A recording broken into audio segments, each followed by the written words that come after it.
One more time, we're back. Seven Rivers Racing, KQEG TV. I'm Dan Dyker along with Al Losi. The mid-pack legend in his 32nd year of auto racing, Billy Doc Niles, joining us on the program. That makes me sound old. You want to mention we did bring in something that was special today. You'll notice on the desk here, we want to thank everybody that voted for the 2011 Special Recognition Award that Al and I received for the program at the annual banquet this year. And it's kind of neat because we bring an award in and Billy Doc doesn't. He does do a nice job of carrying his front hood down the front straightaway at the La Crosse Fairgrounds Speedway. He is the former Sportsman of the Year in 05-06, 11 years most popular driver. You can see why he's got the best appearing car for 5 years, as you see it right there. That's when it is intact.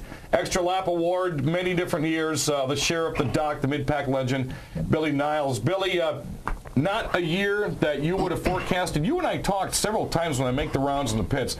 Man, I'll tell you what, out of the 6-7 years I've been in lacrosse now, there was a different aura about you in the pits last year when you talk about, I've got a positive car, positive setup, positive motor.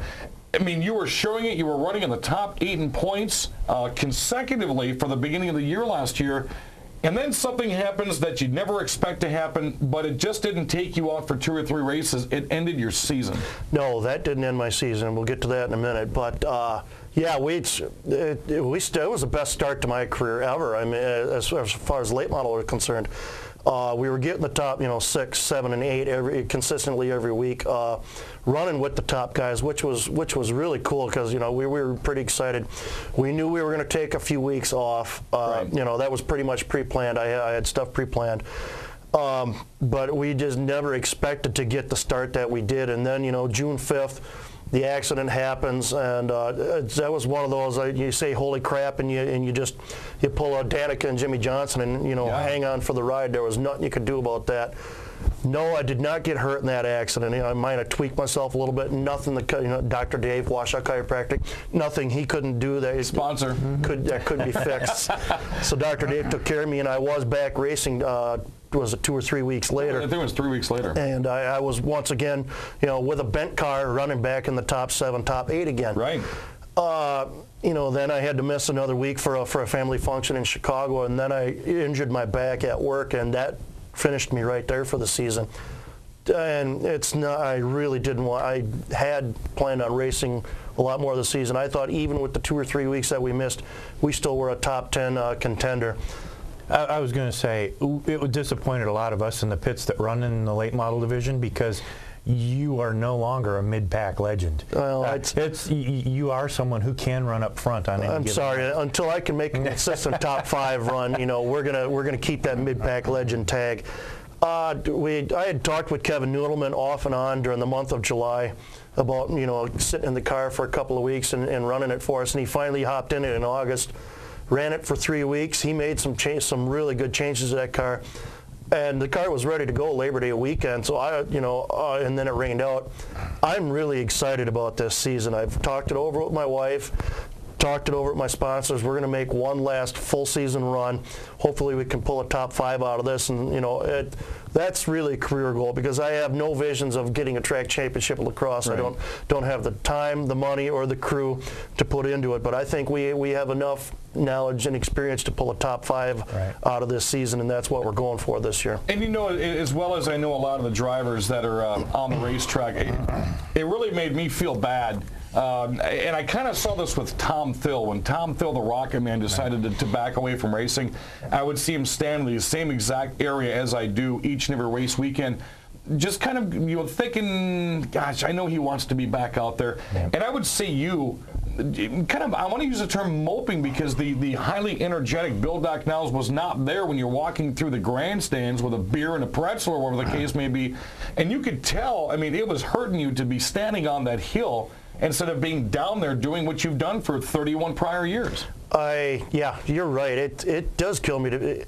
And it's not that I don't like being on this side of the fence with the fans, because it's fun to interact with the fans. It's fun to go up into the booth and make you look better. I knew that was coming. I knew it was coming. But My heart lies in that pits. My heart lies in that race car. I've been doing it for 31 years, and I tell people, say, well, are you ever going to retire? And I said, well, the day I retire is the day that racing is no longer fun. And I explained it to you on the show last year, and anybody who even asks me, when I hit that gas pedal for the first practice, I still get the roller coaster feeling right here. That means it's still fun to me, and when I don't get that feeling anymore, then it's no longer fun. Then it's time to ride the Harley every Saturday.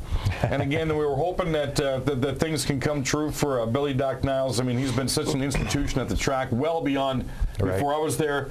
You guys have had the luxury of pitting 5, 6, 7 cars right down from him. He's in the same corner every weekend. So when I start making my rounds at 3 o'clock every Saturday afternoon, Billy's the first one I stop at.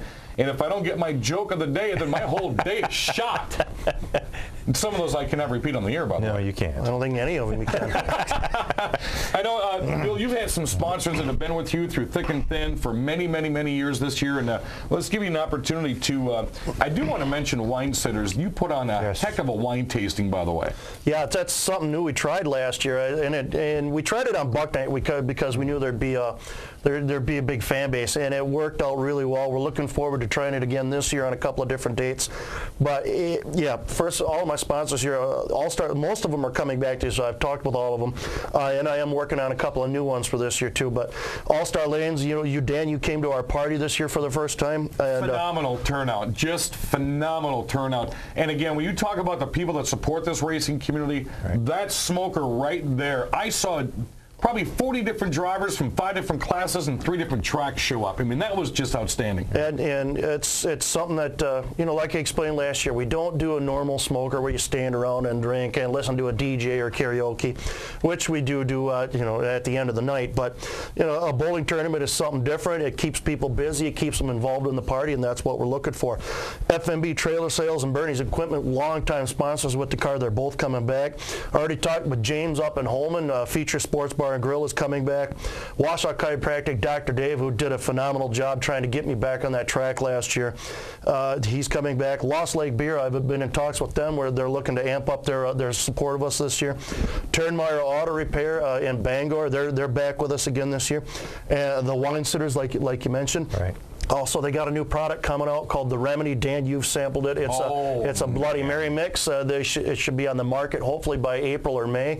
All you got to do is add your own vodka. Good stuff. Ask the Bloody Mary master over here. That didn't sit in my refrigerator longer than 2 days. Computer Plastics Recycled and Scientific Recyclers also back this year. And like I said, we're also looking at talking with a couple others about possibly hopping on the car this year. So I'd say 90% of my sponsors are back this year, and I'm very happy about that and looking forward to a successful season. And you better name drop Lori. Oh, hi, honey. Yes, I have to. It's that race car scale. I know she wants to badly go riding on the Harley every Saturday, but it's going to be Sunday rides this year because after the way the season ended last year, and it had nothing to do with racing, so that was the killer right there. Right. She relented. She's giving me one more full-time season. I love you, honey. And then we'll curb our racing back after this year. Already, Billy Doc Niles, mid-pack legend. You will see and hear him probably on the program more than once this year. LacrosseSpeedway.com. Get that new schedule of the driver orientation coming up Tuesday night, April 3rd, out at Fox Hollow. Put that on your calendar. For Billy Doc Niles, appreciate you coming in and hey, I'll pinch hit for you anytime. Yeah, he's probably taken the seat a couple of times too this year. For Al Losi, supplying the fansarena.com, excellent uniforms we have. I'm Dan Dyker. Week number 3 comes your way next week. Check it out on Facebook, SevenRiversRacing.com.